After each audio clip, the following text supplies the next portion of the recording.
Shabbat Shalom, everyone, on this Shabbat B'Halotecha. Shabbat B'Halotecha.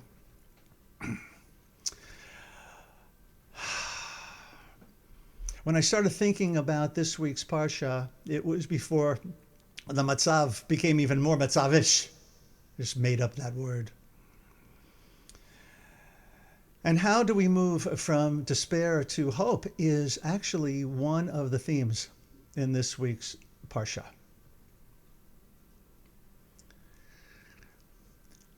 Looking at the illustrations that I'm sharing with you on the upper right and the lower left, you see flowers growing through the cracks in the ground.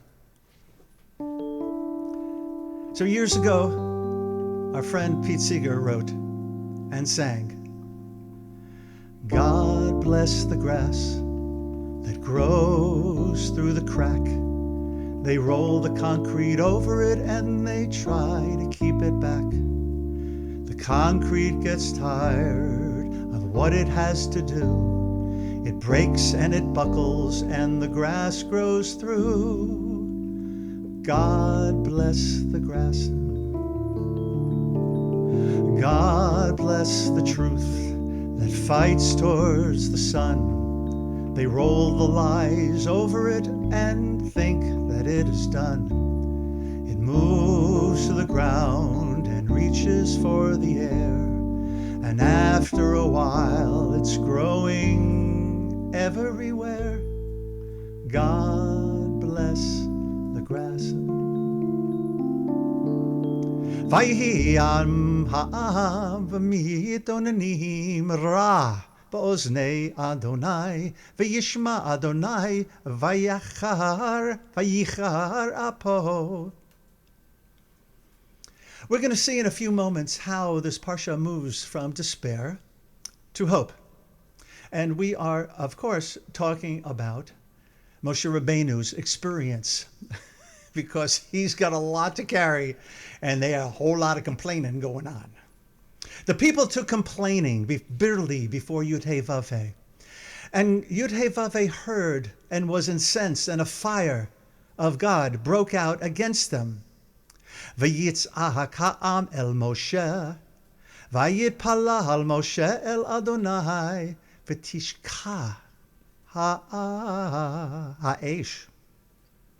The people cried out to Moshe, and Moshe prayed to Yud-Heh-Vav-Heh, and the fire died down. What's missing here is some intervening psukim, intervening lines, where it says that Yud-Heh-Vav-Heh got really PO'd at the people, but then came a plague and people die, and Moshe comes to the people's aid and cries out. They cry out to Moshe, Moshe cries out to God, right? The people do not yet have this kind of intimate I-thou relationship with Yud-Heh-Vav-Heh. They turn to Moshe, as we all as children turn to our parents, to weep bitterly or to ask for what we need. Vayivku gam b'nei Yisrael v'yomeru mi ya'achilu basar. The people have been eating tofu. Well, they've been eating manna. We don't know exactly what it was. Coriander seed, something to which, like tofu, you could add flavor, spice to, and the tofu or the manna would take on the flavor of that, right? Reb Zalman of blessed memory used to, well, he teaches that prayer is the same. Prayer remains fairly stagnant until we bring ourselves to it and infuse it, bring our flavor to it, and perhaps, if we're so blessed, get out of that prayer some insight that each of us uniquely need. If we only had meat to eat. Judy, I think that's a song from Jacques Brel. If we only had meat. Zacharnu et hadagah asher nochal b'Mitzrayim china. Oh boy, and now they really start complaining. We remember the fish we used to eat, bechinam, if free, in Egypt. Oh, those were the days, my friend. The cucumbers, the melons, the leeks, the onions, and the garlic. I like roasted garlic. I'm not sure they're talking about roasted garlic, but that's okay. You know, for people who have nothing now to eat except for manna that they gather every day, twice on Friday, they're complaining about the variety lacking from their diet and the fact that they are hungry. Vayomer Moshe el Adonai. Moshe has had enough. Lama yireota le'avdecha. Why have you dealt with ra, with evil, with ill, with not such good stuff with your servant? V'lama lo matzati chen b'einecha. And why have I not enjoyed chen, like grace in your eyes, in your favor? Lashum et Moshe ha'am, amasa kol ha'am hazeh alai, that you have laid the burden of all this people upon me. We've all been there. Burden is placed upon us, whether we asked for it or not, and then we get overwhelmed. We freak. We don't rely on our spiritual tools. We're short of breath. This is what's happening to Moshe right now. Oy vey izmir in Yiddish. Although I'm not sure that that's exactly what he said to Hashem. He did say, this burden is too heavy for me. And now here comes the kicker.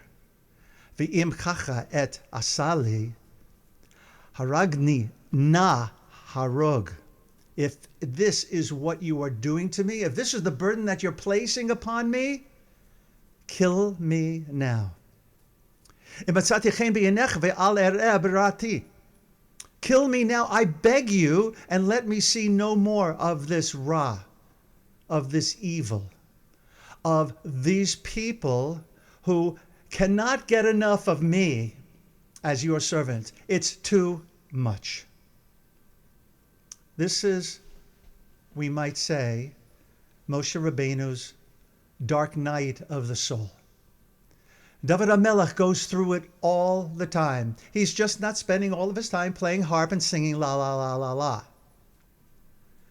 Here are 3 examples of times in the Psalms where he expresses his feeling of isolation, distance from all that was, is, and will be. My God, why have you forsaken me? A famous line on the cross as well is at night from the first century rabbi Jesus. From the depths I call to you. Min ha-meitzar karatia. I'm pleased that our rabbinical student recognized that line right away. Finally, Psalm 88, I am a helpless man, abandoned among the dead. You have laid me in the lowest pit, in the dark, in the depths. I would venture to say it doesn't get much worse than that. Rabbi Jonathan Sacks of blessed memory holds this and invites us into this. The feeling of failure does not necessarily mean that you have failed. It means is that you've not yet succeeded. Failure comes to people who take risks, which is necessary if you seek, in however small way, to change the world. In however a small way, to change the world. And so, there always has to be someone or something to come to our aid. And here we go. Hashem to the rescue. Just like Yitro did way back in the parsha named after him, Moshe's father-in-law, Yitro, the Midianite priest. God says to Moshe, no, you should remember this from last time. Well, he didn't say that, but I'm kind of like riffing on that. Gather me 70 of Israel's elders, of whom you have experience as elders and officers of the people. Bring them to the tent of meeting and let them take their place there with you. I will come down and speak with you there, and I will draw upon the spirit that is on you and put it upon them. They shall share the burden of the people with you, and you shall not bear it alone. And this might be a good moment to look around this room, this Zoomagogue, and to identify someone who has been there for you, that has helped you to raise your burden, to lift your countenance, to walk with you, to not make you bear it alone. In the Talmud Masechet Barachot, they say, Amri, ein chavush matir, and you know that word matir from the bracha for release of captives, matir asurim, to break away. Ein chavush matir atzmo mi beit ha'asurim. A prisoner cannot generally free him or herself from prison, but depends on others to release him from his shackles. In other words, we need someone else to lift us. We need someone else to help us find the key that we need at any particular moment. What are some examples of this? We do this by visiting the sick. And I know that many of us have been in the receiving end of that, Bikor HaCholim. We do this by comforting mourners. And again, we all have been on both ends of this mitzvah of comforting mourners. We do it when we offer hospitality, which the rabbis say is an act greater than receiving Shekhinah. Wow. Offering hospitality, greater than receiving Shekhinah. And so, my sweet friends, on this Shabbat B'Halotecha, may we not sink in despair. May we not sink into despair, but find hope and strength in each other and in God, whatever your understanding and relationship to the G word is.